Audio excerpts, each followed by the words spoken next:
Hi guys, back again for another video. Today we're going to be taking a look at advanced holds in the modern dances. So we're going to be upskilling our basic holds and seeing how we can change the frame that we're in to make a difference to perform those more complicated moves. We're going to be looking at how we dance them in the swing dances, the Quickstep, the Foxtrot and the Waltz, and how we modify that into the faster swing dance, the Viennese Waltz. And when we get to the placement dance, the Tango, it's different again. So we're going to be going through all of those three different ones in succession. Let's get started.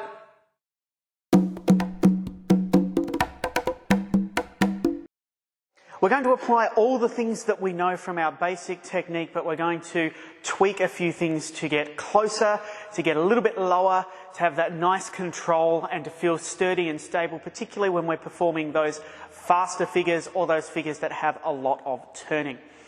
So, if we're a beginner level dancer, we might take a closed hold like this, and there's quite a bit of gap between us. If we're dancing with someone we know, we might feel comfortable to get a little bit closer, but you can see we're closer, but we're closer the whole way through, so we're very straight. If ever you've watched a more experienced dancer again, or a professional, you'll notice that they are close on the bottom and not along the top. We call this a top line. Okay, and what we want that comfort level. We want that comfort level of having space up here, but that communication down below. So how do we do that? Well, first thing we want to do is we want to become very aware of our navels. Okay, and I'm going to point my navel straight past Lindsay's hip, and that's going to mean that her navel is pointing straight past my hip. So when we are connected, we're connected right hip to right hip. We want to get nice and close here, so we're not square. This is a bit Latin-y and a bit nose to nose, and we're not out like this, but we are square. And there's a nice amount of mass there. I call it hip real estate. There's a nice amount of hip real estate that we can use to push into each other and get a nice comfortable position.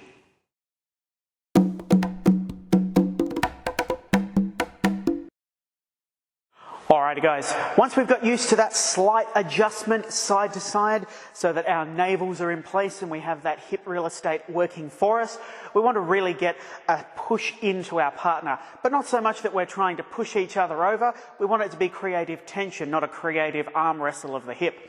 So how do we do that? I want us to get a little bit of compression in the knees. Okay, use these big muscles to take your body weight. Don't be standing up on tippy toes. Okay, once we do that, we can push forward by using our bum muscles and we push the hip up and under. So we are pushing up and under towards each other. This gives us a nice bottom line action so that when we're pushing in, we can arrive here, and then if we both sink down into those big muscles and push forward, see straight away we're getting a little bit of distance up top, really without even having to do anything. We're going to develop that next.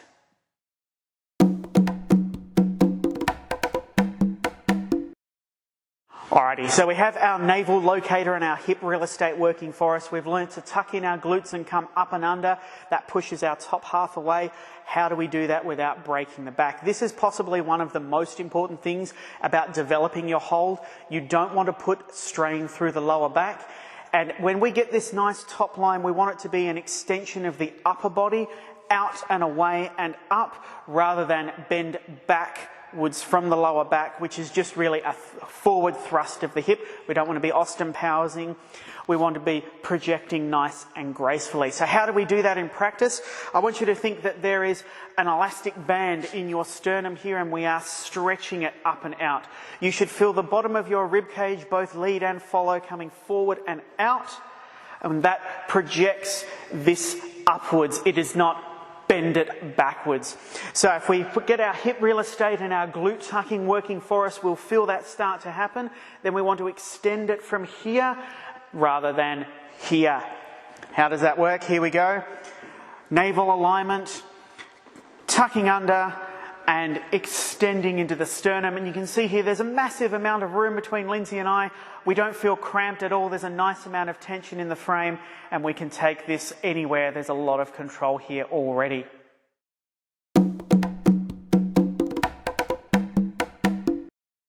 Gents, it's time to talk just to you for the moment. We've developed our hip, our navel, our thrust, our lift, all those things are working for us. We have to remember that we are the frame. We are framing our lovely lady. We have to lift and carry the frame, which means that when we're getting our extension, we want to be extending up. We want to be lifting the lady up while she flourishes outward, and we'll get to that in a moment. So, while I can push in at the hip, bend backwards and get a nice amount of distance, I don't want to, okay? I want to make sure that my job is done. I'm pushing in, I'm doing all the things below, my navels are aligned, my hips are working for me, and I come up. I'm coming up through the hip, and I should be taller than my lady. I should be standing straighter than my lady.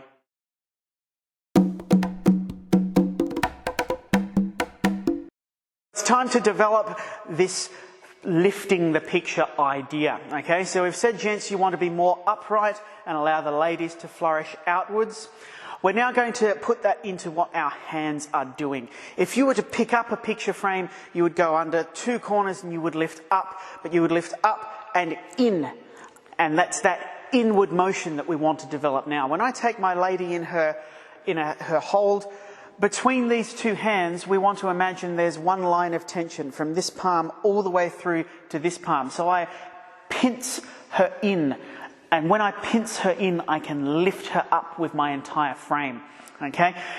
Ladies, when you get that tension, that means you can push out. You can push out with your right hand, and you can push out with your left shoulder blade as you extend your sternum, and that creates that tension. But it's not forwards and backwards, it's not left and right, it's circular, because in dancing we want to go in all directions, and it's very important that we can rotate, move forwards, move backwards, and move to the side. But we only have two hands, so each hand has to have two directions. So, one key thing to make sure that when our arms are in the correct spot to enable this pinching is we want our wrists to be straight. None of this, none of that, none of that, and certainly none of this extending the elbow. It should be nice and relaxed, roughly the eye height of the shortest person, square wrists, and naturally you will see that my palm, it's no longer just pushing forward. If I was to flatten it like that, and Lindsay takes hers away, you'll see that my palm is facing out in that direction. So it has a sidewards and a forwards component. I want to make this hand oppose that around the lady. So if Lindsay puts her hand back, now with this arm, I'm going to cup it under the shoulder blade, and if we turn this way, you'll see that I'm cupping under here. It's not a pull this way, it's not a wrap around, it's not flat like this, it's opposing this hand. So these two pinch together to help lift up into the frame. If we do that in this slight angle, we're going to align our hips, lift up from the bottom, pinch in, and now I have complete control over the lady. We can go anywhere we like without that verbal communication. Okay, we can move in any direction, and it doesn't feel like an arm wrestle. And we have space up top as well, ticking all of those boxes.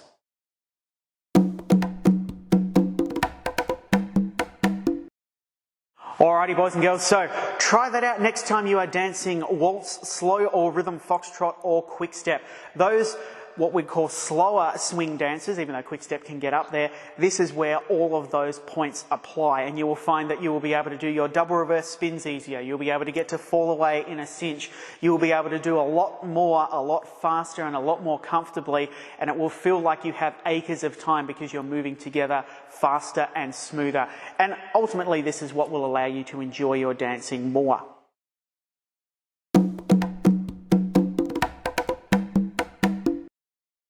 Okay, so what about Viennese Waltz? Well, Viennese Waltz is still a swing dance, and all of the things we've gone over applies, but it's faster.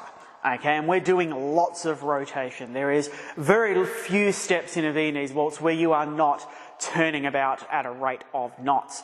So how do we modify our hold and get more out of it so that we don't walk off the Viennese floor absolutely wrecked and puffing, feeling like it's been a fight the whole way around? Well, we're going to do all the same things, but I want to do a little bit of spot the difference. Navel aligning, hip in and under, we pinch. This would be our slower waltz, foxtrot, quickstep. I'm going to get even lower in the knees. We're going to separate our feet just a touch, but be able to close your knees. And I'm going to put this arm down to match. So it's not wrapping around, we're not really bear hugging our partner, but instead of sitting on the shoulder blade, it comes more down to slightly under the rib cage here. Okay, that allows us to get even further out so that when we're doing all those rotating figures, we can use that centrifugal force and bend it into our frame rather than straighten up as we go and make it work against us. So keep your navels aligned, more hip pushing in and under. That will work as you're moving faster, and just lower that hold slightly, and that'll get you Viennesing like a dream.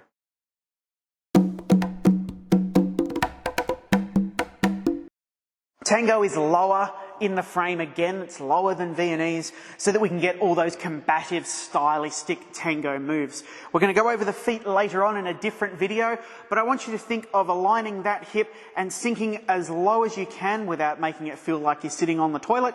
Okay, and that means that our frame is going to drop lower as well. Now, there is a natural no-no point, and you will definitely find it, but you will have this hand sitting lower on the rib cage, even lower than your Viennese.